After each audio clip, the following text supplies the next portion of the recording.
What? What? Uh...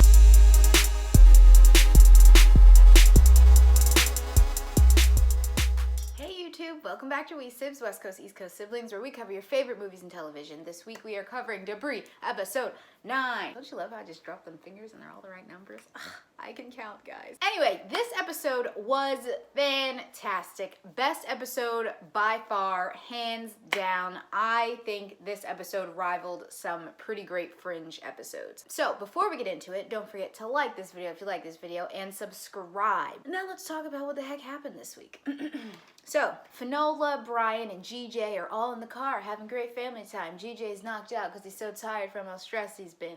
And they're going to Brian's friend Garcia to help GJ build this machine that will find this giant piece of debris that Influx wants. Now, while they're on their way there, Finola gets a ping, and cue Shelby. Shelby is a young man who at first seems bizarre. You know, they do the usual, have you seen any strange debris? I mean, just kidding, we're not talking about debris, we're talking about something else, but it's really debris. Basically, we find out from Shelby that Brian and Finola have come to him multiple times asking the same questions, and Shelby has a relationship with GJ via the phone, trying to figure out how to get Shelby back to his sister. So let's back up. Who the heck is his sister? What happens is Shelby and his sister find a piece of debris. They go inside this piece of debris and it transports them 2 days in the past. So they keep doing it. It's fun. What the hey? Until one day Shelby does it and his sister does not arrive in the past with him. So he starts freaking out, and now he keeps using the piece of debris to find his sister. So he keeps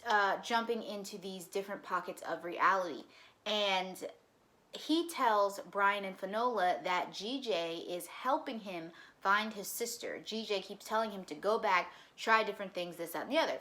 Well, GJ gets on the phone with Finola, and he's like, I never would have said that. If he keeps jumping back in time, he's going to rip a hole in the space-time continuum. Fabric of reality will cease to exist as we know it, blah, blah, blah, blah, blah.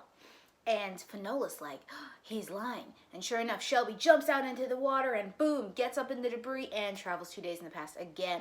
And that's pretty much the sequence of the episode. Shelby just keeps jumping back, trying to find his sister. Each time he convinces Finola and Brian that they and George Jones are helping him find his sister, when in reality, he's ripping up reality. I may have missed this in the episode, but did George Jones ever tell Shelby that he was ripping holes in reality in order to find his sister?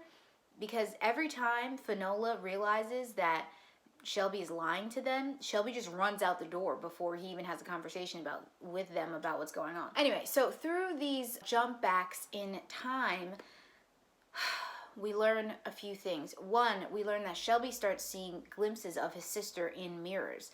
And George Jones explains in one of the intervals that the mirrors, because they're special with their fragments and the way that they're created, are allowing anyone who looks into them to see a glimpse of these pocket realities that Shelby has created. Now, Shelby, in jumping back, George Jones tells him to look at and pay attention to the sequence of the colors that happen when when the debris starts, gets activated. And so Shelby pays attention to the colors. He remembers the color sequence. He tells George Jones. George Jones is like, how peculiar. There was a woman in somewhere else with a piece of debris, and I think the piece of debris that she interacted with must have been a piece of this debris, and in essence, it grants desires.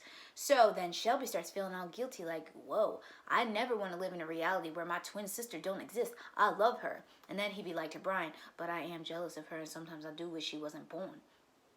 Once again, Shelby tries to jump back, wishing really, really, really, really hard for his sister to be there. She is not. And in his jumping, I don't remember if this is the sequence, but at one point, Shelby jumps back, Brian goes with him. Now, Brian is stuck in an alternate reality, and he starts freaking out, and he calls Finola, and I will get to what happens on that conversation in a second. So let's back it up again. At the beginning of this episode, Brian and Finola are taking GJ to Brian's friend Garcia, who has the equipment that is going to help GJ build this machine. Now, they drop GJ off with Garcia, but not before Brian and Garcia have an interesting conversation. See, Garcia, we know that he had an incident with the debris, and he was fired, I think, from Orbital. Basically, his eyes are strange. He has woven or perhaps snake-like eyes that are mostly white, but then they have little slits of black on the inside. In this conversation that Garcia has with Brian, he says, "Are you getting your injections?" And Brian says, "As often as I can." Now I'm like, what the heck kind of injections this man getting? And let me know what you guys think in the comments, but was Brian acting kind of weird in this episode? I mean, I know, we all know he has that really bizarre stare and that's just how he is most of the episode.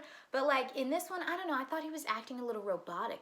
So my question is, what the heck are these injections? Now, we know something sketchy had to have happened to Brian when he was in Afghanistan, or something had to have happened, because you don't just get a regular soldier, you know, high up, whatever, well qualified, but in this sort of science fiction, fringe science department of the government. So how did he end up in Orbital? I wonder if he's a super soldier. Just gonna throw that out there, you know, maybe, I don't know. Now, maybe it's for, I don't know, a backache, but maybe it's affecting him. Also, want to point out at the end of this episode, now, maybe this has happened before and I've just completely missed it, because as soon as debris is over, I turn it off, because Lord knows this show has sucked. But it's really good this week, guys. You should watch it. At the end of this episode, while the credits are rolling, we hear people talking over walkie-talkies about Debris Field 56 and Agent Garcia, who we know is Brian's friend, but then another agent, and I had my subtitles on it, and it said the agent's name was Indistinguishable, so the subtitles couldn't figure out what it was, but it sounded like his name was Ming. Who was he? He wasn't there. When was this radio conversation going on? Was this currently when George Jones was with Garcia? Or was this something in the past that gave Garcia those crazy eyes? Also, at some point in the episode, Garcia and GJ have a conversation where we learn that George Jones is the creator of Orbital. He's the Orbital Papa Bear, and yet now he's being used as a pawn. How did that happen? Maybe I missed something else. Now, the big thing, right? I have been saying from day one that Brian and Finola have no chemistry. And I know people were arguing with me in the comments being like, they don't have to have chemistry. Not every guy-girl partnership has to be romantical. But come on, you guys, this is network television. They literally don't have anything else to write. If they don't make these two a romantic couple, they're not really doing their job, okay? Sure enough, in this episode, when Brian is on the phone with Finola from a different reality, he's like, I have to get back to someone important to me. And she tells him the story about the soldier. Blah, blah, blah, blah, blah. Long story short, Brian is the soldier, and he has nothing to live for until he realizes he does. And he says something along the lines of, you've been running your whole life from something that you can't hide from. And in my mind, I was like, is he gay? Is that what's happening? No, ladies and gentlemen. Alt Finola asks him, may I ask, who are you trying to get back to? And he says, you. Boom, blackout. You guys. First of all, this Brian trying to get back to Finola because she's important to him, where the heck did that come from? Brian had more chemistry with Niels. I thought Niels was funny. Granted, it was weird chemistry, but it was something. There is nothing there between him and Finola. And of course, they write it in anyway. It was going so well until they literally threw that hard curveball in there. I mean, what the heck? I think anyone could have seen this coming. But do you think this is going to work out? Are Brian and Finola going to fall madly in love? Are we going to have like what's her name? What's her name? Peter and Olivia love affair going? I like Peter and Olivia. They were kind of weird too at the beginning. Anyway, let me know what you guys think in the comments below. Also, one last big thing. Maddox has a confrontation with his wife. She tells him that she wants to get a divorce. They talk about the accident. Now, we still don't know exactly what this accident was. We know it has something to do with their son. It might also have something to do with the debris. More than likely it does. She tells him he's in denial. He tells her, but we can do this because our love. I'm like, bro, calm down. Nobody knows what your love is. Nobody really cares. And then homegirl, I thought this was so ignorant. I understand, you know, like what she might be struggling with. But she literally says, I don't want your forgiveness. I'm done. If you've messed up and someone has forgiven you, you need to be gracious to yourself and accept it and stop making it awkward for everyone else. I'm gonna mess up our son who's already in a wheelchair because I can't accept my husband's forgiveness for trying to fix our marriage after this car accident. Anyway, you guys, that is all I have for this episode of Debris. Don't forget to like this video if you like this video, comment, subscribe, and click the bell to be notified of all things we Sibz. Yeah, comment. I love your comments, as you know. Let's chat it up. Yeah. Okay.